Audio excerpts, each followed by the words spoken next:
بسم اللہ الرحمن الرحیم۔ آج پھر وہی تماشا دہرایا جا رہا تھا جو ہر 2-3 دن بعد ہونا اس گھر کا خاصا تھا۔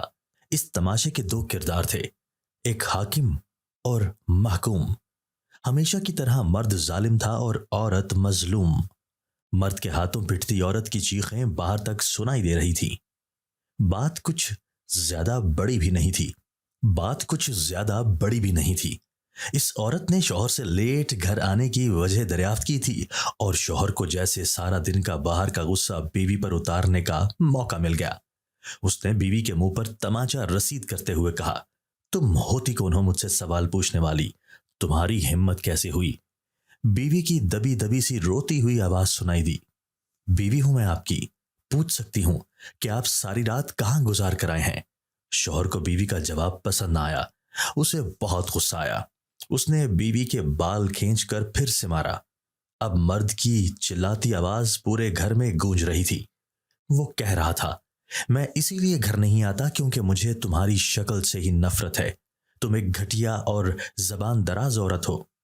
اس نے کہنے کے ساتھ پھر سے اسے مارنے کے لیے ہاتھ اٹھایا تو ان کا 7 سالہ بچہ جو یہ سب دیکھ رہا تھا جلدی سے آگے بڑھا اور ماں کی ڈھال بنا، مگر اس کے باپ نے اسے بھی اسی کی ماں کے ساتھ پیٹ ڈالا اور اپنے کمرے میں جا کر دروازہ بند کر لیا۔ یہ تو روز کی کہانی تھی، روز ایسا ہی ہوتا تھا۔ وہ معصوم بھی اپنے باپ کے ہاتھوں ماں کے برابر کی مار کھاتا اور ماں کے ساتھ برابر کے آنسو پہنچتا۔ اس چھوٹے سے بچے کو سمجھ نہیں آتی تھی کہ آخر اس کی ماں کا قصور کیا ہے۔ پچھلے 1 سال سے گھر کا یہی ماحول تھا۔ پہلے اس کے باپ کا رویہ اتنا اچھا ہوتا تھا، وہ ان ماں بیٹے پر جان چھڑکتا تھا۔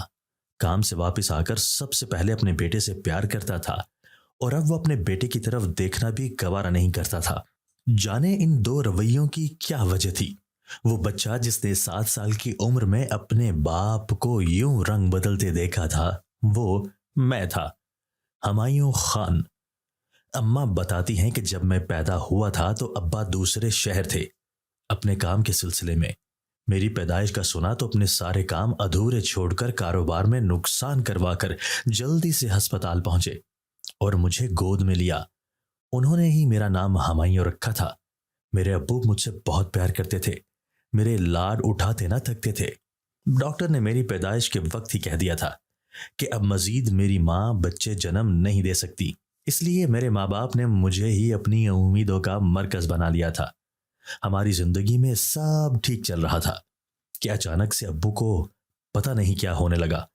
وہ بدلنے لگے، انہوں نے امی پر ہاتھ اٹھانا شروع کر دیا، اور یہی نہیں مجھے بھی اب وہ مارنے سے گریز نہیں کرتے تھے۔ میں 7 سال کا تھا اور اپنے باپ کے بدلتے رویے کو دیکھ کر پریشان ہوتا رہا تھا۔ ایک دن جانے کون سے انکل ہمارے گھر آئے تھے کہ اسی وقت ابا بھی گھر آ گئے۔ انہوں نے اس آدمی کو گھر سے نکال دیا اور میری ماں کو بہت مارا۔ میں بیچ میں بچانے آیا تو مجھے بھی نہ بخشا۔ میری ماں کو وہ بد کردار کہتے رہے۔ امی سے پوچھتا کہ امی ابو آپ کو کیوں مارتے ہیں تو وہ روتے ہوئے کہتی کیونکہ باہر سے قدموں کی آہٹ سنائی دی تو میں نے جلدی سے ڈائری بند کی اور تکیے کے نیچے ویسے ہی چھپا دی جیسے میرے آنے سے پہلے تھی۔ میں اس وقت ہمایوں کے اپارٹمنٹ میں اس سے ضروری بات کرنے اچانک ہی بن بتائے آئی تھی۔ میں گھر سے کھانا کھائے بغیر ہی آئی تھی، اس لیے وہ میرے لیے کھانا لینے گیا تھا۔ اس کی موجودگی میں کبھی میں اس کے کمرے میں نہیں گئی تھی، مگر ابھی وہ چونکہ گھر پر نہیں تھا تو میں اس کا کمرہ دیکھنے اندر آ گئی۔ مختلف چیزوں کا جائزہ لیتے ہوئے جیسے ہی میں نے تکیے کو سیدھا کرنے کے لیے پکڑا تو اس کے نیچے سے ایک ڈائری نکلی۔ میرا پڑھنے کا ارادہ نہیں تھا، لیکن یوں ہی پہلے صفحے پر نظر پڑی تو میں چونک گئی اور بے اختیار پڑھنے لگی۔ ابھی ایک صفحہ ہی پڑھا تھا کہ ہمایوں کے واپس آنے کی آواز آئی تو میں نے جلدی سے ڈائری رکھ دی اور ابھی سیدھی کھڑی ہوئی ہی تھی کہ اچانک وہ کمرے میں آ گیا۔ اس کی نظر تکیے پر گئی جس کے نیچے اس کی ذاتی زندگی ایک ڈائری کی شکل میں موجود تھی۔ اس نے عجیب سے لہجے میں پوچھا، تم یہاں کیا کر رہی ہو؟ میں نے بہانہ بناتے ہوئے کہا، کچھ نہیں، بس تمہارا کمرہ دیکھنے آ گئی تھی۔ اچھا کمرہ ہے تمہارا، مجھے صاف محسوس ہو رہا تھا کہ اسے میرا اس کمرے میں آنا اچھا نہیں لگا تھا۔ اس کی نظریں بار بار تکیے کی طرف اٹھ رہی تھی۔ شاید اسے شک ہو گیا تھا کہ کہیں میں نے اس کی ڈائری تو نہیں دیکھ لی تھی۔ میں نے کہا چلو اب باہر، مجھے بہت بھوک لگی ہے۔ میں اسے لیے کمرے سے باہر آ گئی۔ ہمایوں بہت انا پرست اور خوددار لڑکا تھا۔ اس نے نہ کبھی اپنی ذاتی زندگی کے بارے میں بات کی تھی اور نہ ہی مجھ سے کبھی میرے بارے میں کوئی سوال کیا تھا۔ سچ بتاؤں تو میں ڈرتی تھی کہ وہ مجھ سے میرے خاندان کے بارے میں نہ پوچھ لے۔ میں اور ہمایوں باہر آ گئے اور کھانا کھانے لگے۔ میں محسوس کر رہی تھی کہ وہ کافی بے چین ہے۔ اس کے انداز سے لگ رہا تھا کہ جیسے وہ کمرے میں جانے کا بہانہ ڈھونڈ رہا ہے۔ کھانا ختم کرنے کے بعد بولا، تم بیٹھو، میں واش روم جا رہا ہوں، آتا ہوں۔ مجھے اس کے اندر کی بے چینی کا اندازہ تھا، اس لیے جیسے ہی وہ کمرے میں گیا میں بھی اس کے پیچھے گئی۔ تھوڑا سا دروازہ کھول کر دیکھا تو وہ اپنی ڈائری تکیے کے نیچے سے اٹھا کر الماری میں لاک لگا کر رکھ رہا تھا۔ میں مسکراتے ہوئے واپس پلٹ آئی۔ میں اس کی فطرت جانتی تھی۔ وہ کبھی نہیں چاہے گا کہ اپنے غم اور دکھ کسی پر آشکار کرے۔ وہ تھوڑی دیر بعد باہر آیا تو پرسکون سا تھا۔ مجھے کہنے لگا، اب تم بتاؤ کیا بات کرنے آئی ہو؟ میں نے اسے کہا، میں نے امی سے بات کی ہے لیکن وہ میری تم سے شادی پر راضی نہیں ہے۔ وہ میری بات سن کر کہنے لگا، پھر ہم کیا کریں؟ تمہاری امی کو آخر مجھ سے مسئلہ کیا ہے؟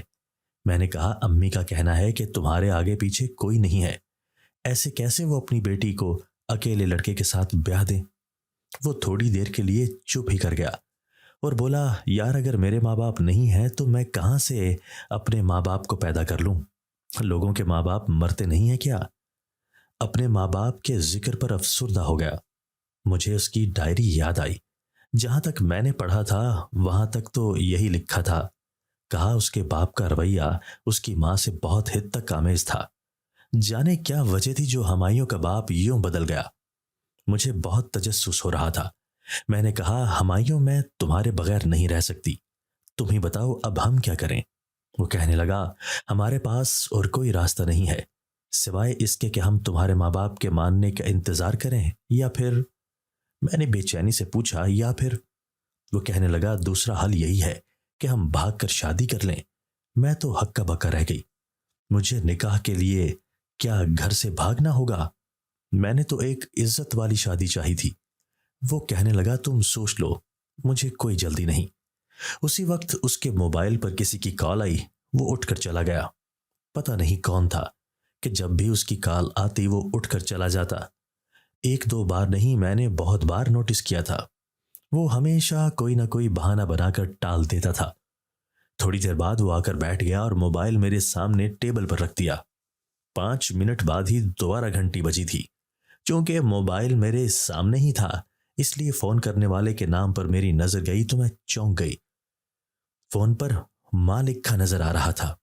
میں نے فک ہوتی رنگت کے ساتھ ہمایوں کو دیکھا اور پوچھا کہ تم تو کہہ رہی تھے کہ تمہاری ماں کا انتقال ہو گیا ہے۔ وہ اطمینان سے بولا، یہ میری خالہ ہیں۔ تو میرے دل کو تسلی ہوئی۔ وہ میرے فیصلے کا منتظر تھا۔ میں نے کہا، سوچ کر بتاؤں گی۔ میں اور ہمایوں ایک دوسرے کو پسند کرتے تھے اور ہمیں 1 سال ہو گیا تھا آپس میں بات چیت کرتے، لیکن ابھی بھی میں اس کے متعلق کچھ نہیں جانتی تھی۔ میرا نام ثنا ہے اور میں ایک کھاتے پیتے گھرانے سے تعلق رکھتی ہوں۔ میں 3 سال کی تھی جب میرے والد کا انتقال ہو گیا اور امی نے دوسری شادی کر لی۔ دوسرے شوہر سے ان کی 3 اولادیں تھیں۔ مجھے اپنا سوتیلا باپ بالکل پسند نہیں تھا، لیکن مجھے اپنے بہن بھائیوں سے پیار تھا۔ میں ان کو سگا یا سوتیلا نہیں، بس اپنے بہن بھائی سمجھتی تھی۔ جانے کیوں مگر مجھے اپنے سوتیلے باپ سے ایک چڑ سی تھی۔ مجھے اپنے باپ کے روپ میں وہ کبھی پسند نہیں آیا تھا۔ ہم دونوں ہی ایک دوسرے کو پسند نہیں کرتے تھے۔ اس کی بھی مجھ سے کچھ خاص نہیں بنتی تھی۔ ہم دونوں ایک دوسرے کو ماں کی وجہ سے برداشت کرتے تھے۔ میں ہر کام ضد سے کرتی تھی جس سے میرا سوتیلا باپ مجھے منع کرتا تھا۔ جب کبھی میں اپنے سوتیلے باپ سے جھگڑا کرتی تو ماں الٹا مجھے ہی ڈانٹتی اور کہتی، اسی کی کمائی سے یہ گھر چل رہا ہے، کم از کم اسے باپ نہیں مان سکتی تو باپ جیسی عزت ہی دے دیا کرو۔ اس کی وجہ سے میں نے زیادہ دیر گھر سے باہر رہنا شروع کر دیا تھا۔ کالج سے ٹیوشن سینٹر چلی جاتی اور رات گئے گھر واپس آتی۔ ان حالات میں بہت اکیلی ہو گئی تھی۔ مجھے کسی دوست کی اشد ضرورت تھی۔ جب ہمایوں میری زندگی میں داخل ہوا، میں نے یونیورسٹی میں داخلہ لینے کی بات کی تو میرے سوتیلے باپ نے شدید مخالفت کی اور ماں کو کہنے لگا اس کی شادی کرو اب، میرے پاس اس کی فضول خرچیوں کے لیے پیسہ نہیں۔ وہ میری تعلیم کے لیے لگائے گئے پیسوں کو فضول خرچی کہہ رہے تھے۔ میں نے ماں کو کہا میں نوکری کر لوں گی اور اپنی تعلیم کا خرچہ خود اٹھاؤں گی۔ میں نے یونیورسٹی میں داخلہ لے لیا اور شام کو ایک ایوننگ کالج میں پڑھانا شروع کر دیا۔ وہی میری ملاقات ہمایوں سے ہوئی۔ وہ بھی میری طرح صبح کو پڑھتا تھا اور شام کو نوکری کرتا تھا۔ اس کے اور میرے حالات بالکل ایک جیسے تھے، اس لیے بہت جلد ہماری دوستی ہو گئی تھی اور دوستی پسندیدگی میں بدل گئی۔ ہمایوں کے بارے میں مجھے یہی معلوم تھا کہ اس کا تعلق ایک غریب گھر سے ہے اور وہ اپنا مستقبل بنانے کے لیے بہت محنت کر رہا ہے۔ ہم دونوں شادی کرنا چاہتے تھے، مگر میری ماں میرا ہاتھ ایک اکیلے لڑکے کو سونپنا نہیں چاہتی تھی۔ اسے 100 طرح کے خدشات تھے کہ لڑکا دھوکے باز نہ ہو، فراڈ نہ ہو، یا اس طرح کی بہت ساری وجوہات تھیں جس کی وجہ سے انہوں نے صاف منع کر دیا۔ میں یہی بات بتانے ہمایوں کے گھر آئی تھی اور اس نے مجھے نکاح کا مشورہ دیا تھا۔ میں گھر سے بھاگ کر ہرگز شادی نہیں کرنا چاہتی تھی، اس لیے ایک آخری کوشش کے طور پر ماں سے بات کرنے کی کوشش کی تو اس نے بتایا کہ تمہارا رشتہ تمہارے سوتیلے باپ نے اپنے بزنس پارٹنر کے ساتھ طے کر دیا ہے۔ مجھے بہت غصہ آیا کہ اب میری زندگی کا فیصلہ وہ کیوں کرے گا۔ میں نے گھر سے بھاگنے کا فیصلہ کر لیا۔ میں نے گھر سے نکلنے سے پہلے ہمایوں کو آزمانے کا فیصلہ کیا اور اس سے پوچھا کہ میں اپنے گھر سے کیا کیا لے کر نکلوں۔ اس نے کہا صرف اپنے کچھ کپڑے لے آؤ، مجھے صرف تمہارا ساتھ چاہیے۔ وہ امتحان میں پورا اترا تھا۔ میں نے ایک بیگ میں کچھ کپڑے ڈالے اور عین جس دن میری منگنی تھی اس سے پہلے کی رات ہمایوں کے ساتھ نکاح کر لیا اور اس کے گھر آ گئی۔ نکاح کے وقت مجھے ہمایوں کا رویہ کچھ الجھا ہوا لگا، لیکن جب ہم اس کے اپارٹمنٹ میں آئے تو وہ بہت خوش لگ رہا تھا۔ صبح ہوئی تو وہ کمرے میں نہیں تھا، جانے صبح کہاں چلا گیا تھا۔ میں نے الماری سے کپڑے نکالے تو نظر اس خانے پر پڑی جس کے اندر اس نے اپنی ڈائری رکھی ہوئی تھی۔ ایک لمحے کے لیے مجھے شک سا ہوا کہ اس کی زندگی میں ایسے کون سے راز ہیں جو وہ مجھ سے چھپانا چاہتا ہے، لیکن پھر میں نے خود کو سمجھایا کہ وہ بہت خوددار ہے۔